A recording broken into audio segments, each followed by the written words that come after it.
दोस्तों आदाब। उम्मीद कि आप सभी खैरियत से होंगे। आज है 6 अगस्त 2026 और आज की सुर्खियां ये रहीं। झांसी की सड़क से उठी मौत की खबर, गजा की जेलों से उठी दर्द की लहर, ईरान के तेवर हैं और भी कड़े। कहीं मातम है, कहीं मुठभेड़ है, कहीं मिसाइल है, कहीं महायुद्ध की आहट है। सियासत भी सुलग रही, सरहद भी सुलग रही, समुंदर भी सुलग रहा।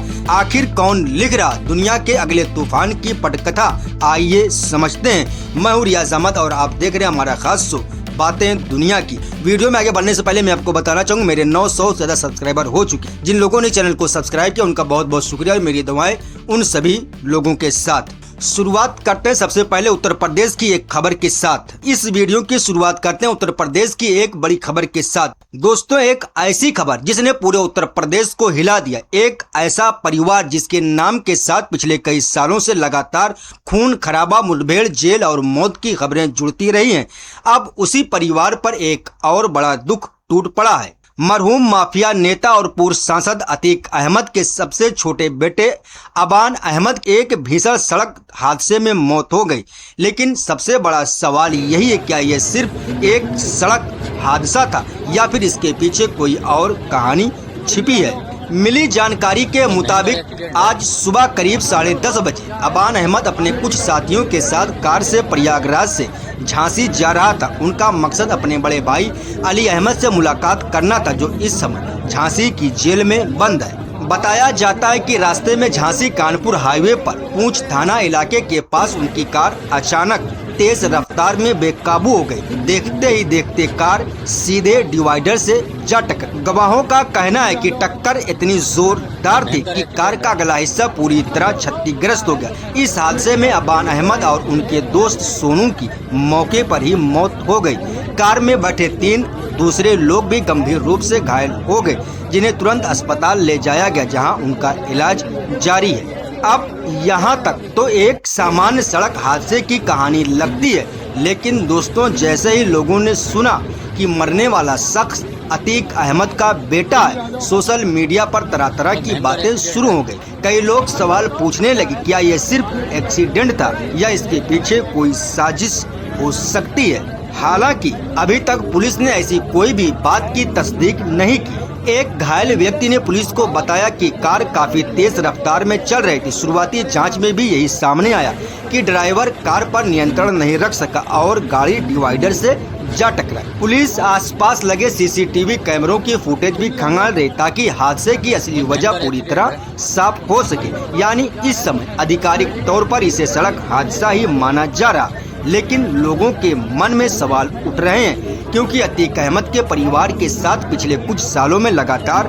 बड़ी घटनाएं होती रही हैं। सबको याद होगा कि अतीक अहमद और उनके भाई अशरफ की पुलिस सुरक्षा के बीच गोली मारकर हत्या कर दी गई। उससे पहले अतीक का बेटा असद अहमद पुलिस मुठभेड़ में मारा गया। परिवार के कई सदस्य जेल में हैं। कई मामलों की जांच चल रही। ऐसे में अब सबसे छोटे की सड़क हादसे में मौत लोगों को सोचने पर मजबूर कर दिया। हालांकि कानून की नज़र में किसी भी नतीजे पर पहुंचने से पहले जांच पूरी होना जरूरी है। इसलिए फिलहाल किसी भी तरह की अफवाह पर भरोसा करना ठीक नहीं होगा। दोस्तों, अब इस खबर से निकलते हैं और चलते हैं मध्य पूर्व यानी मिडिल ईस्ट की, जहां एक ऐसी खबर आई है जिस पर पूरी दुनिया की नजर बनी हुई है। इजराइल की नेगो जेल में बंद फलस्तीनी कैदियों की हालत लगातार खराब होती जा रही। फलस्तीनी कैदियों से जुड़े संगठनों का दावा है कि जेल के अंदर खाने पीने की चीजों की भारी कमी है। साफ सफाई की सुविधाएं भी पहले से काफी कम कर दी गई। इतना ही नहीं, कैदियों के पास जो थोड़े बहुत कपड़े थे उन्हें भी जब्त कर लिया गया। रिपोर्ट के मुताबिक हाल ही में इजराइल के राष्ट्रीय सुरक्षा मंत्री इतमार बिन गवीर ने जेल का दौरा किया। बताया जाता है कि उनके दौरे के बाद अधिकारियों को निर्देश दिए गए कि कैदियों के पास मौजूद अतिरिक्त कपड़े भी ले लिए जाएं। इसके बाद बड़ी संख्या में कपड़े जब्त किए गए। अब दावा किया जा रहा है कि कई कैदी बेहद सीमित कपड़ों में रहने को मजबूर है। मानवाधिकार संगठनों ने इस पर गंभीर चिंता जताई है। उनका कहना है कि अगर कैदियों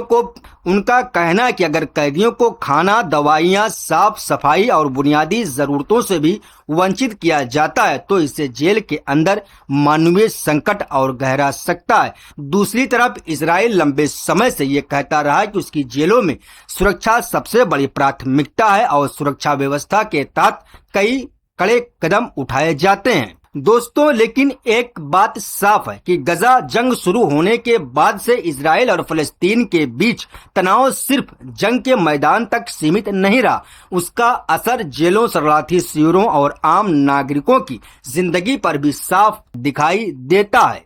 अब बड़ा सवाल ये है कि आने वाले दिनों में अंतर्राष्ट्रीय मानवाधिकार संगठन इस मामले में क्या कोई बड़ा कदम उठाएगा? क्या कैदियों की हालत में सुधार होगा? इन सभी सवालों के जवाब आने वाले दिनों में सामने आएंगे। दोस्तों, बात करते हैं कब्जे वाले वेस्ट बैंक की, जहां हालात लगातार तनावपूर्ण बने हुए हैं। खास तौर पर कलंदिया शरणार्थी कैंप को लेकर चिंता बढ़ी हुई है। यहां सवाल सिर्फ इतना नहीं है कि इजरायली सेना ने छापेमारी क्यों की, बड़ा सवाल ये है कि क्या ऐसी कार्रवाइयां कुछ घंटों या दिनों तक सीमित रहेंगी या पूरे शरणार्थी कैंपों की तरह यहाँ भी लंबे सैन्य अभियान का रूप ले सकती हैं।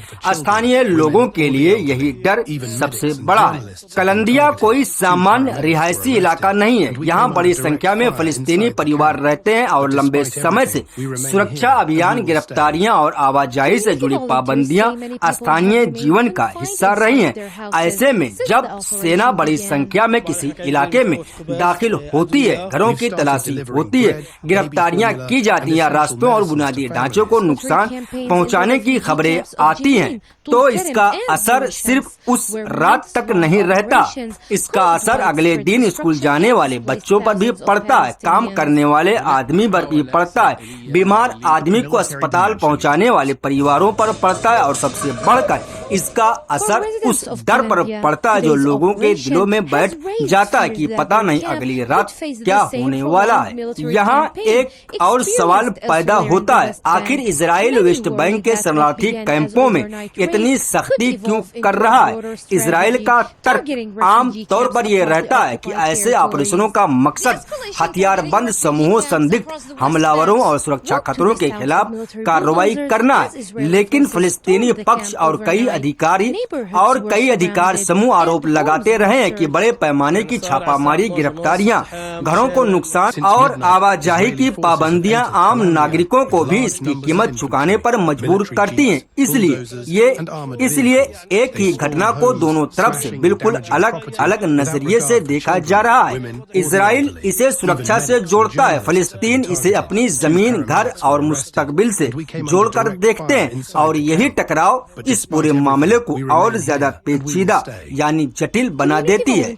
दोस्तों, जहां एक तरफ वेस्ट बैंक में तनाव बढ़ रहा है, वहीं दूसरी तरफ ईरान अपनी सैन्य ताकत को लेकर बहुत बड़ा पैगाम दे रहा है।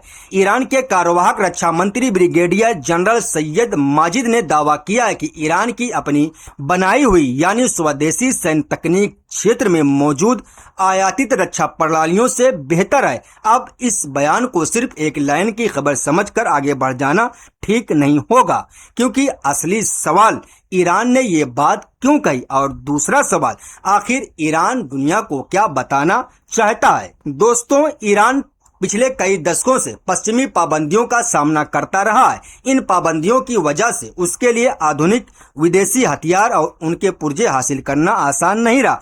लेकिन इसका दूसरा पहलू यह रहा कि ईरान ने मिसाइल, ड्रोन, रडार और एयर डिफेंस जैसी क्षमताओं को अपने देश के अंदर विकसित करने पर काफी जोर दिया है।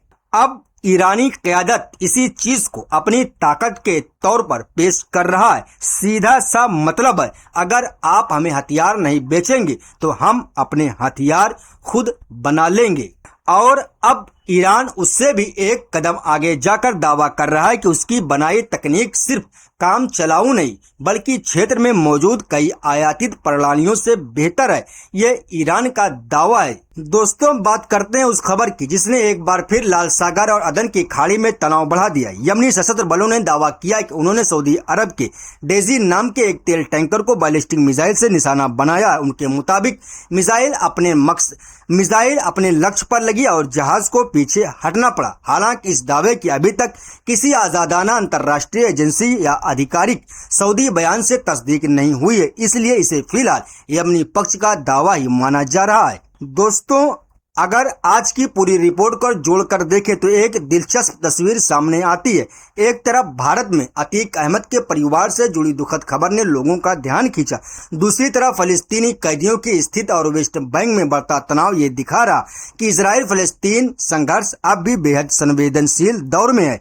उधर ईरान लगातार अपनी सैन्य ताकत और स्वदेशी तकनीक का संदेश दे रहा है और दूसरी ओर यमन समुद्री मोर्चे पर दबाव बढ़ाने का दावा कर रहा, यानी पूरी मिडिल ईस्ट में इस समय सिर्फ जमीन पर नहीं बल्कि समुद्र, राजनीति, अर्थव्यवस्था और सैन्य रणनीति चारों मोर्चे पर मुकाबला चलता हुआ दिखाई दे रहा है। अब सबसे बड़ा सवाल यही है, क्या आने वाले दिनों में तनाव कम होगा? क्या कूटनीति फिर से बातचीत का रास्ता खोलेगी या फिर समुद्र से लेकर जमीन तक ये टकराव और फैल सकता है? इन सवालों का जवाब आने वाले दिनों में आएगा।